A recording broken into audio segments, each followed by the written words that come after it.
ایک بادشاہ نے اعلان کر رکھا تھا کہ جو اچھی بات کہے گا اس کو 400 دینار سونے کے سکے دیے جائیں گے۔ ایک دن بادشاہ رعایا کی دیکھ بھال کرنے نکلا۔ اس نے دیکھا ایک 90 سال کی بوڑھی عورت زیتون کے پودے لگا رہی ہے۔ بادشاہ نے کہا، تم 5-10 سال میں مر جاؤ گی اور یہ درخت 20 سال بعد پھل دیں گے، تو اتنی مشقت کرنے کا کیا فائدہ؟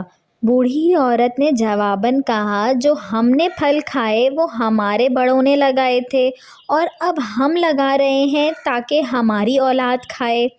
بادشاہ کو اس بوڑھی عورت کی بات پسند آئی۔ حکم دیا اس کو 400 دینار دے دیے جائیں۔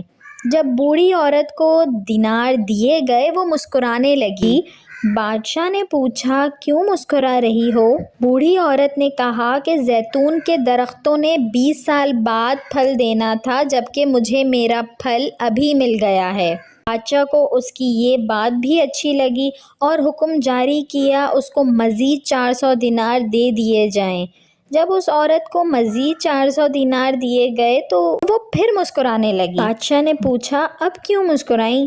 بوڑھی عورت نے کہا، زیتون کا درخت پورے سال میں صرف ایک بار پھل دیتا ہے جبکہ میرے درخت نے 2 بار پھل دے دیے ہیں۔ بادشاہ نے پھر حکم دیا اس کو مزید 400 دینار دیے جائیں۔ یہ حکم دیتے ہی بادشاہ تیزی سے وہاں سے روانہ ہو گیا۔ وزیر نے کہا، حضور آپ جلدی سے کیوں نکل آئے؟ بادشاہ نے کہا، اگر میں مزید اس عورت کے پاس رہتا تو میرا سارا خزانہ خالی ہو جاتا، مگر عورت کی حکمت بھری باتیں ختم نہ ہوتیں۔ حاصل کلام، اچھی بات دل موہ لیتی ہے، نرم رویہ دشمن کو دوست بنا دیتا ہے، حکمت بھرا جملہ بادشاہوں کو بھی قریب لے آتا ہے۔ اچھی بات دنیا میں دوست بڑھاتی اور دشمن کم کرتی ہے اور آخرت میں ثواب کی کثرت کرتی ہے۔ آپ مال و دولت سے سامان خرید سکتے ہیں مگر دل کی خریداری صرف اچھی بات سے ہو سکتی ہے، لہٰذا دل کے خریدار بنیں، مال کے طلبگار نہ بنیں۔ نوٹ: اس پیغام کو دوسروں تک پہنچائیے تاکہ اللہ کسی کی زندگی کو آپ کے ذریعے بدل دے۔